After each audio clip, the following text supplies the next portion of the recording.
নমস্কার শ্রোতা বন্ধুরা, গল্প কথার আসরের আজকের এক অতি বিশেষ অনুষ্ঠানে যোগদানের জন্য আপনাদের অশেষ ধন্যবাদ। আমি রাজীব ঘোষ। আমি রুদ্র দত্ত। আজ আমাদের 500তম এপিসোড। 300তম এপিসোডের সূচনায় বলেছিলাম যে 500তম এপিসোডে হয়তো একদিন পৌঁছবো, আর সেই দিন একটা মার কাট কিছু একটা করব। কিন্তু আজকে এই সামান্য দু একটা কথা বলে ছেড়ে দিচ্ছি, তাই না রুদ্র? হ্যাঁ, হাতে সময় না থাকলে যা হয় আর কি, ওই পরে বলবো বলে ভবিষ্যতের ঘাড়ে দায়িত্ব চাপিয়ে রাখা। তাই দু এক কথাতেই বলে নিয়ে এই 500তম এপিসোডে পৌঁছানোর পথে আমরা 5টি সিজন পেরিয়ে এখন 6ষ্ঠ সিজনের মধ্যস্থানে আছি।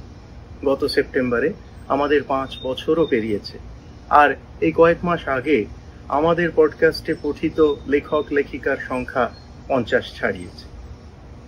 500 এপিসোডে আসার পথে এই মাইল ফলকগুলি মনে করে আমাদের নিজেদের মনে একটু প্রেরণা যোগায়, আর হয়তো একটু ভালো লাগাও। হ্যাঁ, তা তো বটেই। মানে এই 5, 50, 500 যোগে একেবারে সাপের 5 পা না দেখলেও আমরা যে মনে মনে খুশি হয়েছি এ কথা কিন্তু অকপটে স্বীকার করছি। আর মানে যত ছোটই হোক, আমাদের সাথে সাথে আমাদের শ্রোতা বন্ধুরাও যে এই মাইল ফলকগুলোতে একটু আধটু খুশি হন, সেই আশাও কিন্তু আমরা রাখি। একবার ভেবেছিলাম এই 500 এপিসোডের মধ্যে কোন লেখকের কটি, কোন রসের গল্প কটি, কোন দৈর্ঘ্যের গল্প বা উপন্যাস কটি পঠিত হয়েছে তাই নিয়ে কিছু আলোচনা করব। কিন্তু তারপরে এখন মনে হচ্ছে এই 500 মাইল ফলকটা পেরিয়ে যত তাড়াতাড়ি পারা যায় 6ষ্ঠ শতকে পদার্পণ করাটাই ভালো। আর এইসব তথ্য তো আমাদের ওয়েবসাইটে আছেই। আমাদের কৌতূহলী শ্রোতা বন্ধুরা তা যখন ইচ্ছা দেখে নিতে পারেন। আবার সেই ভবিষ্যতের ঘাড়ে দায়িত্ব চাপিয়ে রাখা হয়ে যাচ্ছে, তা বুঝতে পারছি। যা বলেছিস আর কি, এই যে আজকে হলো না, আগামী দিনের জন্য এই ব্যাপারটা রেখে দেওয়া, এটা কিন্তু ভারী অদ্ভুত না? মানে পৃথিবীর মঙ্গল করা গেল না, তাই ভবিষ্যতের ঘাড়ে পৃথিবীকে ছেড়ে চলে যাওয়া। এই যে চন্দ্রবিন্দুর গানের মতো চল মঙ্গলে চল বলা। তবে এই কথাটাও হয়তো সত্যি যে যতটা করার ইচ্ছে বা কল্পনা, কাজে তাই করার মধ্যে কিছু অপূর্ণতা কিন্তু সবসময় থেকেই যায়, আর সেটা হয়তো ভালোই হয়।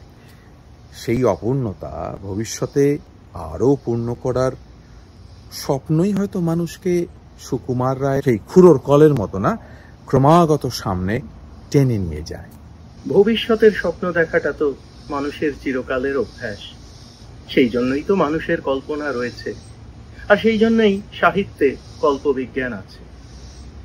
শ্রোতা বন্ধুরা, এই প্রসঙ্গে বলি, আমরা দুজনে আজকে দাঁড়িয়ে আছি হিউস্টনে মহাকাশ কেন্দ্র মিউজিয়ামের সামনে।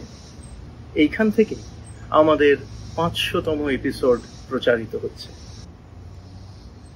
এটা একটা সমাপতন। হ্যাঁ, গত বছর থেকেই আমরা ভবিষ্যৎ, অর্থাৎ আজ আমরা যা করে উঠতে পারছি না বা পারি না, কিন্তু ভবিষ্যতে পারবো বলে আশা রাখছি বিজ্ঞানের সাহায্যে, যাকে সাহিত্যিকরা কল্পবিজ্ঞান বলেছেন। সেই ধারার বেশ কিছু গল্প কিন্তু আপনাদের সামনে পাঠ করেছি।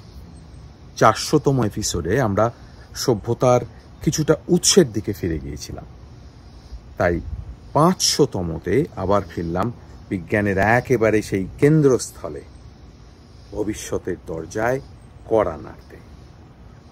একটু পিছু ফিরে দেখলে বলতে হয় যে আমাদের যাত্রা শুরু হয়েছিল তখন পৃথিবী একটা ঝড়ের তাণ্ডবের মধ্যে দিয়ে যাচ্ছিল। সেটা ছিল কোভিড প্যান্ডেমিক, মানুষের সাথে বীজাণুর যুদ্ধ। আমরা জানতাম না এই যুদ্ধের ফলাফল কি হবে, কিন্তু মনে আশা ছিল যে মানুষ যে বিজ্ঞান শক্তিকে করায়ত্ত করেছে তার ফলে জয় আমাদেরই হবে। অনিশ্চয়তা ছিল, কিন্তু মানুষের প্রতি মানুষে সহযোগিতা আর সহমর্মিতার প্রতি আমাদের একটা বিশ্বাস ছিল। তাই কিন্তু আমরা আসরটা শুরু করেছিলাম টেনিদার গল্প দিয়ে, চাচা কাহিনী দিয়ে। 5 বছর পরে 500 এপিসোডের দোরগোড়া এসে দেখছি পৃথিবী আবার অস্থির, যুদ্ধবিগ্রহ, নৈরাজ্য, স্বৈরতন্ত্র গ্রাস করেছে চারিদিকের এই উন্মুক্ত প্রাঙ্গণকে। এখন আর সেই 5 বছর আগের বিশ্বাসটাকে কিন্তু খুঁজে পাচ্ছি না। কোন বিশ্বাসটা? মানুষ হিসেবে আমরা যে সত্যি অগ্রগামী হয়েছি, এই বিশ্বাস? হ্যাঁ, এইটা বিজ্ঞান এগিয়েছে 5 বছরে। হ্যাঁ, আমরা কি এগিয়েছি নাকি ভূতের মতন আমাদের এই পাগুলো পিছনের দিকে? হ্যাঁ, তাই কলকাতার বাসের মতোই আমরা পিছন দিকে এগিয়ে যাচ্ছি।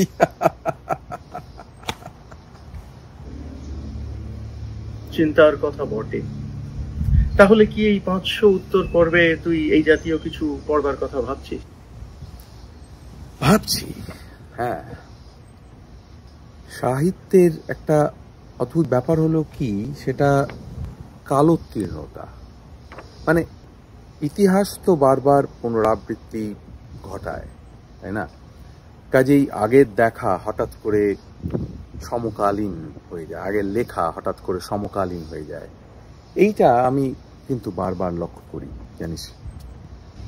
কিন্তু এইসবের মধ্যেও একটা দার্শনিক নিস্পৃহতাও রাখতে হবে বই কি। এই পডকাস্টে আমাদের উদ্দেশ্য তো সংরক্ষণ, অ্যাক্টিভিজম তো নয়। না না না, এটা কিন্তু দায়বদ্ধতা নয়। না, আমাদের এই পডকাস্টে, হ্যাঁ, মহাশ্বেতা কিছুদিন হলো ধারাবাহিকভাবে মৈত্রী দেবীর ওই রবীন্দ্র স্মৃতিচারণ মংপুতে রবীন্দ্রনাথ পাঠ করছে। মনে পড়ছে মৈত্রী দেবী লিখেছেন যে মংপুতে বসে রবীন্দ্রনাথ রেডিও শুনতে চাইতেন না 1939 সালে, ওই দ্বিতীয় বিশ্বযুদ্ধের সময়। আবার তিনি চাইতেনও। তখন জাপান, চীন আক্রমণ করছে। উনি বিষণ্ণ হতেন আর বলতেন যে রেডিও শুনতে ওনার ইচ্ছে করে না, কিন্তু না শুনেও পারেন না। এটাও সেই রকমই বলতে পারিস। বুঝলাম। শ্রোতা বন্ধুরাও বুঝলেন আশা করি। শ্রোতা বন্ধুরা মনে করবেন না আশা করি যে রাজীব নিজেকে রবীন্দ্রনাথের সঙ্গে তুলনা করছে।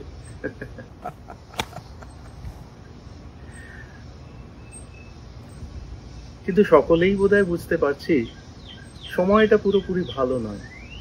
কিন্তু সময় ভালো বা খারাপ যাই হোক, আমাদের ভালোবাসার কাজ তো আমরা করে যাব। আপনাদের জন্য গল্পের ডালি সাজিয়ে নিয়ে আসব। আসলে সাফল্যের মূলে থাকে নিয়মানুবর্তিতা, যাকে বলে ডিসিপ্লিন। আর আমরা এই ডিসিপ্লিনেরই ডিপ্লোমাধারী, যাকে বলা যায়। আজকে তাহলে আসি। আবার ওই নাসায় একবার নাসা মানে নাক গলানোর ব্যাপারটাও তো আছে। নমস্কার। নমস্কার।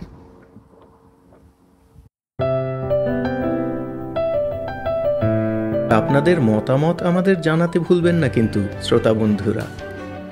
আমাদের ওয়েবসাইট golpokothar.org, GOLPOKOTHARASOR.org।